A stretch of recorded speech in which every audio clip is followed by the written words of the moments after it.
Hello everyone, आज हम करने जा रहे हैं लार्ज स्केल के मेरिट्स और स्मॉल स्केल इंडस्ट्रीज के डीमेरिट्स के। लार्ज स्केल और स्मॉल स्केल इंडस्ट्रीज के मेरिट्स और डीमेरिट्स क्या होते हैं। ठीक है, ये बिजनेस ऑर्गेनाइजेशन का एक क्वेश्चन है, बड़ा ही इंपॉर्टेंट है पॉइंट ऑफ व्यू से, और +1 +2 में भी ये बड़ा ही इंपॉर्टेंट क्वेश्चन है।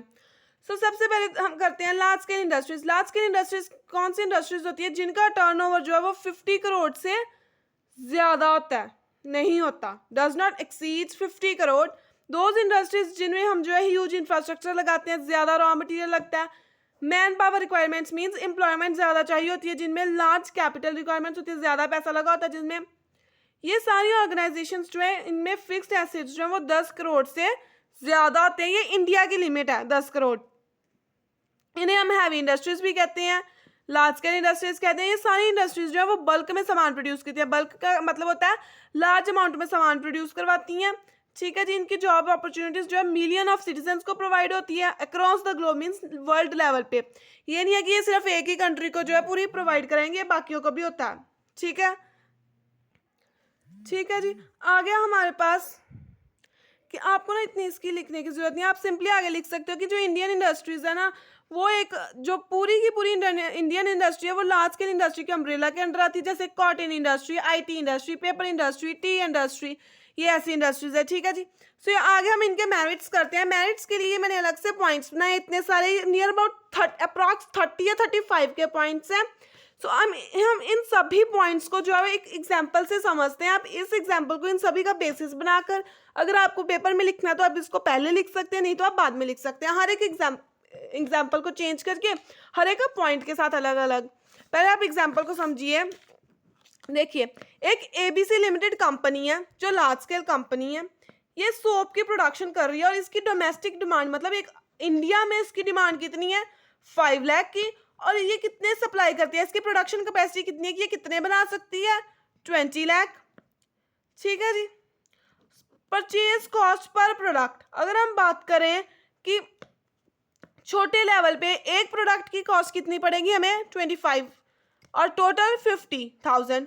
अगर हम इसी को रॉ मटेरियल जो सोप बनाने में हमें चाहिए होता है, ये रॉ मटेरियल की कॉस्ट है। अगर हम जो है रॉ मटेरियल बल्क में खरीदे, मीन्स इकट्ठा खरीदे, लार्ज अमाउंट में खरीदे, तो हमें ये 10 रुपये का एक पड़ेगा और 25,000 का टोटल। यही एक और कंपनी है टिंकू लिमिटेड, ये एक स्मॉल स्केल इंडस्ट्री है, ये भी सोप की प्रोडक्शन कर रही है, जिसकी डोमेस्टिक डिमांड, तो देखिए एक कंट्री में लोग तो उतने ही रहेंगे, चाहे वो आप छोटा बिजनेस करो चाहे बड़ा बिजनेस करो। सो डोमेस्टिक डिमांड सोप की भी 5 लाख है, लेकिन इसकी प्रोडक्शन कैपेसिटी सिर्फ 1 लाख है। उसकी प्रोडक्शन कैपेसिटी जो थी 4 टाइम्स थी डोमेस्टिक डिमांड से, लेकिन इसकी जो प्रोडक्शन कैपेसिटी है वो 1 लाख है। परचेज प्राइस पर प्रोडक्ट हमें कितनी कॉस्ट पड़ेगी, 25, सेम, क्योंकि रॉ मटेरियल एक प्रोडक्ट का इसको भी 25 रुपये पड़ रहा है, इसको भी 25 पड़ रहा है, लेकिन टोटल कॉस्ट इसकी 70,000 होगी। क्यों? क्योंकि इसने जो है बल्क में सामान नहीं खरीदा। तो अब हम इसके एक एक करके मेरिट करते हैं। सबसे पहले आता है चीप क्रेडिट।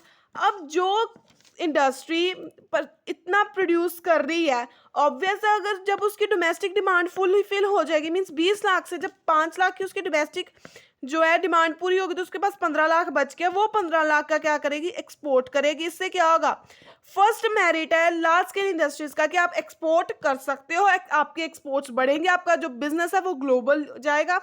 अगर आप एक्सपोर्ट्स बढ़ाओगे तो ऑब्वियस आपकी कंट्री की जीडीपी इंक्रीज होगी, और हर देश की गवर्नमेंट चाहती है कि हमारी कंट्री की जीडीपी इंक्रीज हो, जिससे वो आपको क्या लगाएगी, टैक्सेशन पॉलिसी, आपकी टैक्स कम होंगे और आपको सब्सिडीज प्रोवाइड की जाएंगी। जब आप एक्सपोर्ट करोगे तो इट मीन्स आप अपनी जो डोमेस्टिक डिमांड है उसको पूरी को फुलफिल करोगे। सो आप ऐसी छोटी छोटी इंडस्ट्रीज के ऊपर राज करोगे, आपका जो मार्केट का शेयर है वो भी ज़्यादा होगा, और हर बैंक जो आपको क्रेडिट प्रोवाइड करेगा, क्योंकि उसे पता है कि इसके पास प्रोडक्शन कैपेसिटी ज़्यादा है, इसकी जो प्रॉफिट की मार्जिन है ना वो भी ज़्यादा है, क्योंकि इसको कॉस्ट जो है कम पड़ रही है। इसने एट प्रेजेंट, अगर नहीं तो पहले इसने बड़े अच्छे प्रॉफिट्स कमाए होंगे, सो इसलिए उसको चीप क्रेडिट मिल जाएगा। हम जनरली एक वर्ड यूज करते हैं इकोनॉमीज ऑफ प्रोडक्शन या economies of labour, economies of large scale, means economies means फायदे क्या होते हैं जब हम बड़े लेवल का काम करते हैं। तो ये फर्स्ट आ गया कि प्रोडक्शन में हमें फायदा ही है ना। देखो, प्रोडक्शन की जो कॉस्ट है, रॉ मटेरियल की जो कॉस्ट है वो हमें कम पड़ रही है, सो हमें इकोनॉमी मिल रही है प्रोडक्शन में। नेक्स्ट आ गया कि अगर हम ज़्यादा सामान खरीदे, बल्क में बाय कर रहे हैं या बल्क में ही बेच रहे हैं, तो हमें प्रॉफिट ज़्यादा होगा। बाहर से एक्सटर्नल इकोनॉमीज़ भी बढ़िया में मिलती हैं, जिसमें हमारी सब्सिडीज़ आ जाती हैं, कि कंसेशंस आ जाते हैं जो गवर्नमेंट प्रोवाइड करती है कि ठीक है भाई आप 1 साल का जो है वो टैक्स हाफ पे कर दो। नेक्स्ट आ गया कि जो हम है टेक्नोलॉजी अच्छी यूज़ करेंगे, क्योंकि हमारे पास जो है ऑलरेडी फंड्स अवेलेबल होंगे। हमने कहा ना कि हमें चीप क्रेडिट मिल जाएगा। अगर हमें जो है ये चीप क्रेडिट अवेलेबल हो जाएगा तो हम उससे जो न्यू टेक्नोलॉजी भी खरीद सकेंगे। सो हमें जो इम्प्रूव टेक्नोलॉजी का यूज़ करने को भी मिलेगा। सो ये सारे पॉइंट्स की देख लो, एक ही एग्जाम्पल बनी, आपने इनको एक ही एग्जाम्पल की फिगर से आप इनको अगर एक्सप्लेन करोगे तो ऑब्वियस है एग्जामिनर के ऊपर अच्छा इंप्रेशन पड़ेगा। नेक्स्ट आ गया हमारे पास डिवीजन ऑफ लेबर। जो बड़ी बड़ी कंपनी इंडस्ट्रीज होती हैं, जैसे हमने कि ये हेनरी फेयोल जो एक हम कह सकते हैं कि जिन्होंने ये 14 प्रिंसिपल्स ऑफ मैनेजमेंट दिए, उन्होंने ये पॉइंट रखा था division of labour. Division of labour का मतलब है कि हम काम को बांट के करेंगे उनकी स्किल्स के ऊपर। जो लोग काम कर रहे हैं हमारे पास, उनकी जैसी स्किल्स हमें उन्हें वैसा ही काम प्रोवाइड करेंगे। सो इससे क्या होगा, हम इंडस्ट्री बढ़ी है तो स्किल्डफुल पर्सन्स लगा सकते हैं, एक्सपर्ट्स की हम जो है राय ले सकते हैं, तो हम उनको काम भी वैसा ही डिवाइड करके देंगे।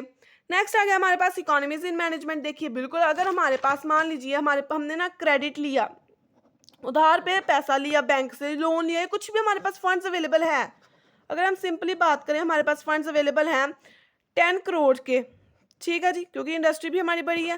सो 10 करोड़ के फंड्स हैं। अगर हमने कहा कि हमें इकोनॉमीज चाहिए मैनेजमेंट में, ये मैनेजमेंट में हमें जो अच्छे बंदे रखने हैं, एक्सपर्ट्स रखने हैं, तो अगर उनकी सैलरी 20 लाख 50 लाख तक जा रही है तो हमें कोई इशुएंस नहीं होगी, क्योंकि हमारे पास 10 करोड़ रुपए हैं। सो हमें इससे क्या होगा, इकोनॉमीज मिलेगी मैनेजमेंट में, इकोनॉमीज मिलेंगी सेलिंग में। जैसे हम अगर परचेज में बल्क परचेज करते हैं तो हमें कॉस्ट कम पड़ती है, वैसे ही हम जो सेलिंग कॉस्ट होती है कि हर पैकिंग के हर बंदे को अगर हमने एक एक सामान या 10-10 सामान बेचा तो उसकी कॉस्ट हमें ज़्यादा पड़ेगी, क्योंकि 10 चीज़ें डिलीवर करने के लिए भी ट्रक जा रहा है और 1000 चीज़ें या 500 चीज़ें डिलीवर करने के लिए भी ट्रक जा रहा है। तो अगर 500 डिलीवरी करने के लिए ट्रक जा रहा है तो हमें पर जो कॉस्ट है प्रोडक्ट की वो कम पड़ी, सेलिंग कॉस्ट कम आई। अगर वो 5 चीज़ें ही डिलीवर करने जा रहा है तो हमें ट्रक तो हमें भेजना ही पड़ेगा, लेकिन पेट्रोल का खर्चा, ड्राइवर की सैलरी हमें उतनी ही देनी पड़ेगी, लेकिन वो कॉस्ट हमारी ज़्यादा आएगी हमें, क्योंकि प्रॉफिट मार्जिन हमारा कम होगा।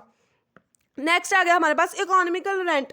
हमें पता है कि जो रेंट है ना वो फिक्स्ड कॉस्ट होती है।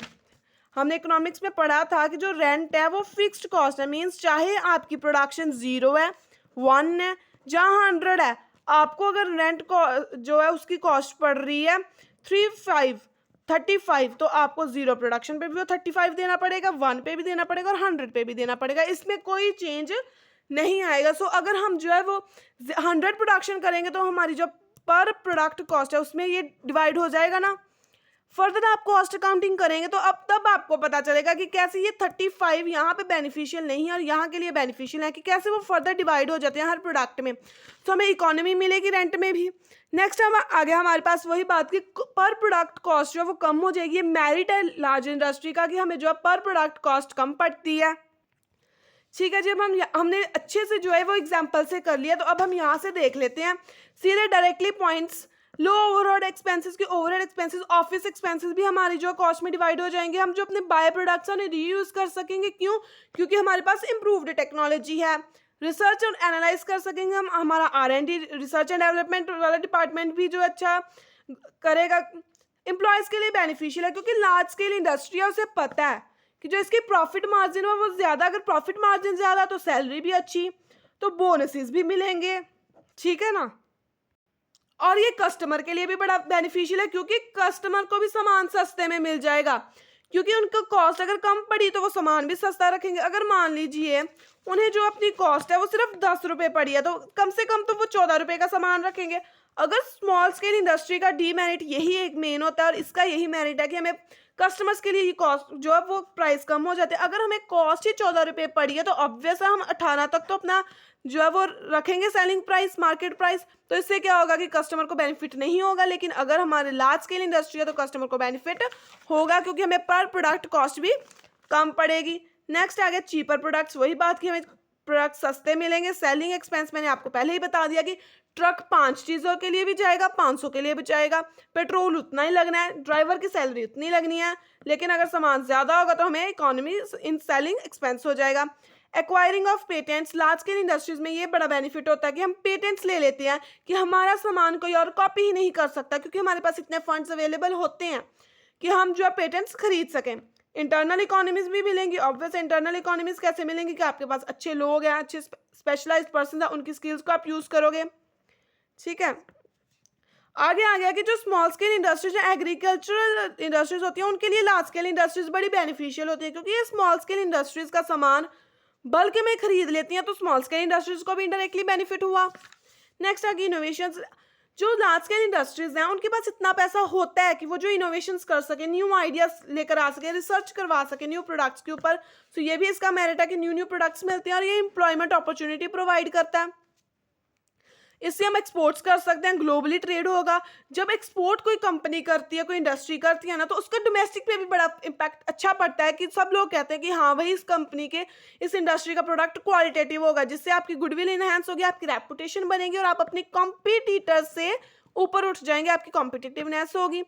एफिशिएंट ह्यूमन रिसोर्स, जो लार्ज स्केल इंडस्ट्रीज है वो कभी भी अपने ह्यूमन रिसोर्स को जो है खाली नहीं बैठने देती, उन्हें किसी ना किसी वे में यूटिलाइज करती है और अच्छे से उनको ह्यूमन इंपॉर्टेंट एसेट मानती है। लीडरशिप स्ट्रेटजीज, क्योंकि लार्ज स्केल इंडस्ट्रीज है वो सोचती है कि हाँ भाई, मैं स्मॉल स्केल इंडस्ट्रीज का जैसे उन पर राज करना है, तो इसलिए वो क्या करेगी कि अपने आप में लीडरशिप क्वालिटीज भी लेकर आएगी, शेयर्स की वैल्यू उनकी अपग्रेड हो जाएगी, क्वालिटी ऑफ प्रोडक्ट भी इंक्रीज होगी। हमने पहले ही सारे पॉइंट्स कर लिए, उनकी रेपिटेशन हमने छोटी छोटी 2-2, 3-3 लाइन्स में लिख देना है। एक्सपोर्ट्स इंक्रीज होंगे, मर्जर्स कोलैबोरेशंस होंगी। ठीक है जी, आई होप आपका इन दोनों का मीनिंग क्लियर है। आप बिजनेस जो कॉम्बिनेशन है वहाँ से आप देख सकते हो वीडियोस। मर्जर्स और कोलैबोरेशंस होंगे, बड़ी बड़ी इंडस्ट्रीज आपके साथ कोलैब करना चाहेंगे, आप मर्ज करना चाहेंगे, क्योंकि आपका मार्केट शेयर बड़ा ज़्यादा है। आप जो है वो स्टॉक्स जो है बफर बिल्ड कर रहे हो। बिल्डिंग बफर स्टॉक्स मीन्स आप जो है लार्ज स्टॉक्स आपके पास अवेलेबल हैं कैपिटल्स के, लेबर में इकोनॉमी मिल जाएगी। अगर आपने वही ट्रक वाली एग्जांपल की, ड्राइवर को पैसे तो देने ही देने हैं, अगर आपका सामान 500 चीज़ें आप दे रहे हो तो ऑब्वियस आपको इकोनॉमी मिलेगी लेबर में। हम अपनी सोशल रिस्पॉन्सिबिलिटी इजीली कर सकते हैं क्योंकि हमारे पास इनफ प्रॉफिट्स हैं। नेक्स्ट आ गया अवेलेबिलिटी ऑफ फंड्स। बिल्कुल चीप क्रेडिट वाली बात की, अगर आपकी शेयर्स की वैल्यू अप है तो आपको सभी लोग जो है वो शेयर्स की जो है मार्केट वैल्यू वो भी आप, प्लस लोन प्रोवाइडेशन है आपके पास, तो आप जो है आसानी से सोशल रिस्पॉन्सिबिलिटी कर सकते हो और आपको फंड्स इजीली अवेलेबल करवाए जाते हैं। सो ये थे हमारे मेरिट्स जो थे लार्ज स्केल इंडस्ट्रीज के। ठीक है जी, सो अब हम ना एग्जांपल देखते हैं। ये हमारी Tinko limited company small scale industry है जिसकी डिमांड 5 लाख है, सप्लाई 1 लाख है, परचेज कॉस्ट 25 है, जैसे कि हमने पहले कहा। ठीक है जी, तो अब देखिए आपने इतनी सारी मेरिट्स की हैं लार्ज स्केल इंडस्ट्रीज की, तो अब डीमेरिट्स क्या होंगी स्मॉल स्केल इंडस्ट्रीज की? यहीं से निकल आएंगी कि उनको जो है चीप क्रेडिट नहीं मिलेगा, क्योंकि उनके पास पता है लोगों को कि उनके जो प्रॉफिट मार्जिन है ना वो बड़ा कम होगा, क्योंकि उनकी पर प्रोडक्ट कॉस्ट जो है बड़ी ज़्यादा है। प्लस उन्हें कोई प्रोडक्शन इकोनॉमी नहीं मिलेगी, उनके फ्रेट्स नहीं बचेंगे। ठीक है, उन्हें कोई एक्सटर्नल वो इम्प्रूव टेक्नोलॉजी नहीं यूज़ कर सकेंगे क्योंकि उनके पास जो इतने फंड्स ही नहीं होंगे। नेक्स्ट आ गया कि हाई कॉस्ट ऑफ प्रोडक्शन लगेगी। जब हम स्मॉल स्केल पे प्रोडक्शन करते हैं तो हमें कोई इकोनॉमी नहीं मिलती। ठीक है, हम अपने फंड्स नहीं अच्छे से रेज कर पाएंगे, डिवीजन ऑफ लेबर का जो हम फ़ायदा नहीं ले पाएंगे क्योंकि हमारे पास लिमिटेड रिक्वायरमेंट्स, हम नहीं अफोर्ड कर सकते कि हर स्पेशलाइज्ड बंदा हम अपने में लगाएं। नेक्स्ट आ गया कि लैक ऑफ स्टैंडर्डाइज गुड्स, हम क्वालिटेटिव गुड्स नहीं प्रोवाइड कर सकते, एक स्टैंडर्ड को मैच नहीं कर सकते, हमारे पास इतने फंड्स नहीं है। R&D नहीं है, रिसर्च का हमारे पास इतना नहीं है फंडा। मार्केटिंग एडवर्टीजमेंट करने में भी बड़ी प्रॉब्लम आती है क्योंकि हर चीज़ जो फंड से चलनी है, तो हमारे पास अगर इतने फंड्स ही नहीं है तो हमें एडवर्टीजमेंट में भी जो है वो प्रॉब्लम आएगी। हम एक्सपोर्ट्स भी नहीं करेंगे जिससे हमें कोई सब्सिडीज़ भी नहीं मिलेंगी, लेटेस्ट टेक्नोलॉजी भी नहीं होगी हमारे पास। ठीक है जी, और वेस्टेज भी बड़ी होगी हमारे प्रोडक्ट्स की, हमारा जो रॉ मटेरियल है उसकी वेस्टेज होगी, जहाँ कह लीजिए बाय प्रोडक्ट्स की वेस्टेज होगी। क्यों वेस्टेज होगी? क्योंकि हमारे पास वो मशीन्स ही नहीं है जो बाय प्रोडक्ट से भी कुछ नया बना सके। कॉस्टली रॉ मटेरियल पड़ेगा हमें, और जो हमारी जो कह लीजिए कि बिजनेस है, हमारी इंडस्ट्री है, वो सिक हो जाएगी, मीन्स वो लॉसेस में जाएगी। तो इसकी भी बड़ी प्रॉब्लम आती है।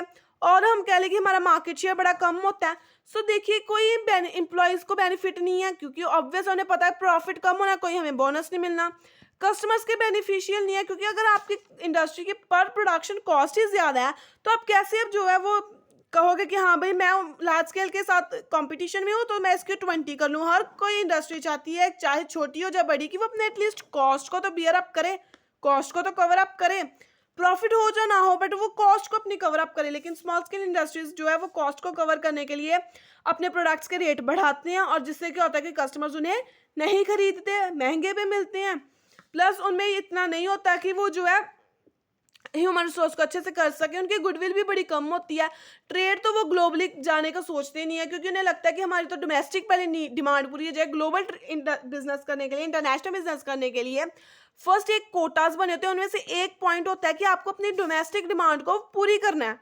कि अगर डोमेस्टिक डिमांड पूरी है तो अभी आप एंटर कर सकते हो, वरना ये नहीं है कि डोमेस्टिक डिमांड पूरी नहीं है और आप एक्सपोर्ट्स कर रहे हो। ठीक है जी। सो एक के मेरिट्स दूसरे के लिए डीमेरिट बन जाते हैं, आप इस एग्जांपल से ही समझ सकते हैं। नहीं तो आपके लिए नोट्स ये अवेलेबल करवाए गए हैं, तो आप यहाँ से देख सकते हैं। ठीक है जी, आप कमेंट सेक्शन में बताइए आपको नोट्स अवेलेबल करवाए जाएंगे। अगर हम स्मॉल इंडस्ट्री का मीनिंग देख लें, इससे क्या होगा कि छोटी इंडस्ट्रीज जैसे napkin industry, small toys, pens वगैरह हो गए, ये सारी चीज़ें आ गई स्मॉल इंडस्ट्रीज में। ठीक है जी। सो ये एक एग्जाम्पल से हमने आज स्मॉल स्केल और लार्ज स्केल इंडस्ट्रीज के मेरिट्स और डीमेरिट्स पढ़े। एक के मेरिट्स दूसरे के लिए डीमेरिट्स हो जाएंगे और एक के डीमेरिट्स दूसरे के लिए मेरिट्स हो जाएंगे। मान लीजिए इसका डीमेरिट है कि इसको ह्यूज जो है वो प्रोडक्शन कॉस्ट लगती है, तो ये इसका मेरिट हो गया कि इसको नहीं लगती। सो ऐसे ही आपने इंटरलिंक करके करेंगे तो ऑब्वियस आपके 30 या 35 पॉइंट्स जो है एक मेरिट्स के भी और डीमेरिट्स के भी कवर हो जाएंगे, और आराम से आप जो है अपना क्वेश्चन अटेम्प्ट कर सकते हो। सो ये था question large scale and small scale industries के merits, demerits. With the help of this example, I have tried to explain you all the points. For any query, you can put a comment and I'll try to solve that query. For new videos, you can also comment that you want new video regarding any topic of business organization or other topics related to commerce. I hope आपको ये video अच्छी लगी हो। अगर लगी है तो share comment ज़रूर करना, लाइक करना बिल्कुल मत भूलना और चैनल को सब्सक्राइब ज़रूर करना। Thank you.